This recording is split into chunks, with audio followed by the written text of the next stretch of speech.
Assalamualaikum warahmatullahi wabarakatuh. Saya menikmati riset Bung Safik ini cukup detail tentang evolusi MUI ya. Terutama tadi sesi terakhir itu mengenai fatwa mengenai aneka aliran sesat. Nah, saya hanya ingin menambahkan data untuk memperkaya diskusi. Jadi bagaimana kebebasan agama, hukum-hukumnya, peran negara di negara-negara lain. Dari Bung Safik, dia lebih kualitatif untuk satu kasus saja di negara Indonesia. Nah, saya membaca riset dari Pew Research. Ya. Dia menstudi 190 negara. Bagaimana negara berperan dan bagaimana hukum itu diterapkan untuk hal yang sifatnya kebebasan beragama. Ya.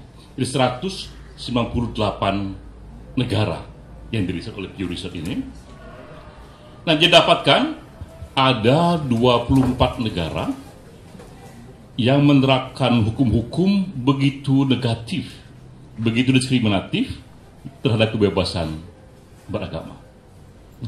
Dari 24 itu, 19 adalah negara-negara yang mayoritinya itu Muslim. 19. Jadi 80% di dunia ini dari negara-negara yang ternyata sangat membatasi kebebasan beragama, 80%-nya adalah negara-negara yang majoritinya itu Muslim. Ya. Lalu lebih jauh lagi, dilihat negara-negara yang menjadikan murtad sebagai hukum negara dan itu diberikan tindakan pidana. Itu ada 19 negara. Ya. Jadi di dunia ini ada 19 negara yang menjadikan murtad termasuk pindah agama sebagai kasus kriminal dan dihukum. Nah, 19-nya itu adalah negara yang majoritinya itu Muslim. Jadi ada satu kasus diangkat di sana, di Sudan, seorang ibu yang sedang hamil, dia dihukum mati hanya karena dia pindah agama di Sudan. Jadi masih ada sekarang ini kasus di mana orang pindah agama itu dihukum mati ya oleh hukum negara. Jadi kalau kita lihat yang terjadi di dunia, yang dibuat MUI ini menjadi moderat ya situasinya, walaupun sudah dari warning zone, tapi dia jauh lebih moderat dibandingkan yang terjadi di negara-negara Islam, terutama yang di Timur Tengah dan di Afrika Utara. Ya. Dibandingkan ini, ya, walaupun sudah ada di warning zone. Ya.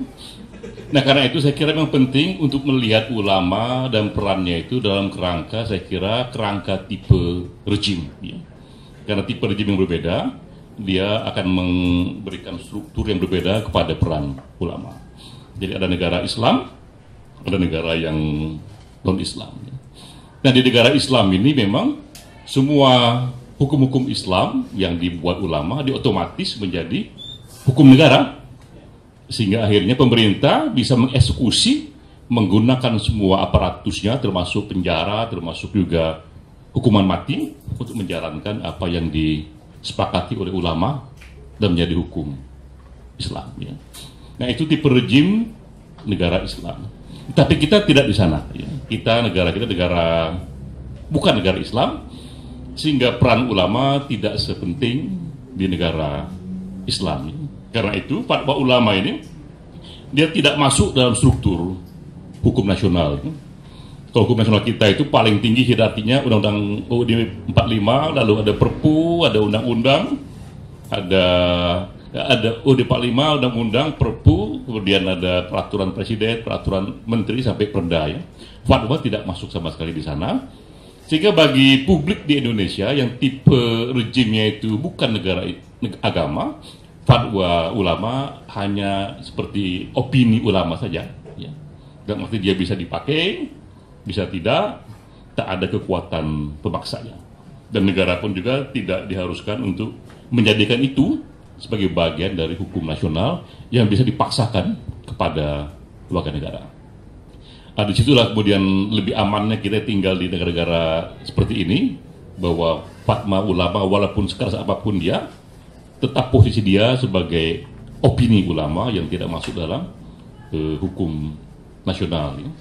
Nah, tinggal masalahnya seberapa kokoh, seberapa besar pengaruh fatwa ulama itu tergantung daripada wibawa ulama itu di masyarakat. Jadi kekuatannya di sana, tidak pada kekuatan hukum positif, tapi pada wibawa ulama di mata publik. Ya. Nah, LSI membuat riset mengenai ini tahun 2005 dan 2013. Ya. Sama pertanyaannya, kira-kira bertanya Bapak Ibu sekalian, apakah menurut Bapak Ibu yang di bawah ini Ibu teladani, ya? Bapak Ibu teladani salah satunya ulama. Ya. Di tahun 2005, 80% menjawab mereka meneladani ulama. Ya. Di atas 80%, saya lupa angka detailnya. Tahun 2013 tinggal di bawah 60%, ya, yang meneladani ulama itu.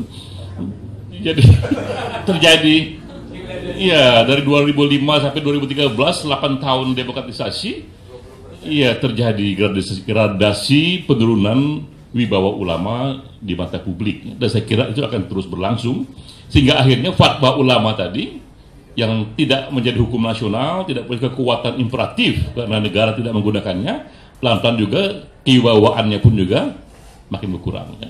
Nah, saya lacak bagaimana di Amerika, di negara demokrasi lainnya, bagaimana publik di sana melihat peran pendeta di sana. Ya. Sama ditanyakan juga di sana, menurut mereka seberapa jauh tokoh-tokoh di bawah ini punya kontribusi pada ruang publik. Salah satu disebut adalah di sana pendeta. Ya. Kalau di Amerika lebih jauh lagi, hanya mengatakan 30% dari pendeta yang dianggap punya kontribusi di ruang publik, ya. Kalah dibandingkan saintis, kalah dibandingkan dengan militer. Kalau di Amerika itu militer yang paling tinggi, yang dianggap punya kontribusi besar pada negara, ya. Jadi hormat orang pada militer itu tinggi sekali di Amerika itu. Jadi itu saya kira pertama, catatan pertama Bang Musafik, bahwa ketika kita buat komparasi di begitu banyak negara, peran ulama, fatwa ulama, atau hukum yang dikeluarkan oleh ulama, dia memang sangat tergantung daripada tipe rejim yang menaungi ulama itu. Di negara Islam dengan negara yang negara bukan Islam, apalagi negara demokratis, sangat beda sekali cara mereka merespon fatwa ulama itu. Ya, itu pertama dari sisi tipe rejim. Ya. Kedua, konten dari fatwa-fatwa mengenai aliran sesat itu. Ya. Saya kira memang masalahnya di sini, awalnya MUI mengklaim sebagai tenda besar bagi keragaman Islam. Ya. Tetapi pelan-pelan dengan melihat banyaknya fatwa yang keluar mengenai aliran sesat itu, bahkan termasuk Syiah, termasuk Ahmadiyah, termasuk juga liberalisme, sekularisme, pluralisme. Ini tiga paham yang justru menjadi sokok guru dari hak asasi manusia. Jadi terasa bahwa sebenarnya MUI mengalami juga konservatisme dalam memahami agama. Ya. Dia tidak lagi mewakili tanda besar yang beragam dari umat Islam, tapi makin hanya mewakili mereka yang konservatif saja. Nah, ini saya kira disebabkan oleh kategori yang mereka buat sendiri, yang tadi ada definisinya itu mengenai definisi Islam 10 kerangka itu, ya. Jadi apa yang disebut Muslim, apa yang bukan, apa yang in, apa yang out, apa yang in, tergantung dari 10 kerangka itu. Sehingga dengan sendirinya dia mudah sekali terjebak pada sektarianisme, ya. Apa yang tidak di sana menjadi sesat, maka jadilah itu Syiah itu sesat, ya. Padahal kita tahu Syiah itu adalah majoriti dari negara yang besar di Persia sana, dari Iran, ya. Jadi Iran itu majoritinya Syiah yang sekarang ini dianggap sesat oleh MUI. Ya. Jadi kalau Syiah pun mengerjakan hal yang sama, kalau ulama di Iran mengerjakan hal yang sama, sebaliknya itu sulit yang bisa dia sesatkan. Ya. Jadi akibatnya definisi ini sangat sektarian dan menjadi menarik kalau dibandingkan definisi Muslim yang dibuat oleh progresif Muslim di Amerika. Ya. Jadi ada banyak kan definisi Muslim ini, tergantung siapa yang buat. Nah, gerakan di Amerika yang namanya itu Muslim for Progressive Values itu. Dia buat definisi Muslim atau Islam. Jadi Muslim itu adalah himpunan bagi siapapun yang mendeklar dirinya Muslim. Siapapun yang mendeklar dirinya Muslim, seketika dia menjadi Muslim. Tidak peduli dia dari Nation of Islam sampai Syiah, Sunni, Rasul Khalifah, ya, siapapun dia menjadi Muslim. Dan dikatakan bahwa apakah definisi mereka itu apa tidak tentang Muslim itu diserahkan pada individu itu dan Tuhan. Tak boleh ada satu institusi pun yang berhak untuk mengklaim yang mana yang Muslim yang tidak negara, tidak juga lembaga-lembaga ulama. Ya. Sehingga dengan cara seperti itu tidak ada lagi namanya sesat itu. Ya. Karena semua dipulangkan kepada publik masing-masing. Yang ada kemudian adalah siapapun yang melanggar hukum kriminal, dia terkena kasus kriminal. Jadi kalau ada aliran di sana yang tiba-tiba ditangkap oleh polisi, bukan karena paham agamanya, tapi pasti ada praktek agamanya yang melanggar hukum kriminal itu. Ya. Jadi saya kira itu yang terjadi. Nah, pelan-pelan kalau kita melihat tren dunia, keberagaman menafsir agama ini tak terhindari. Ya.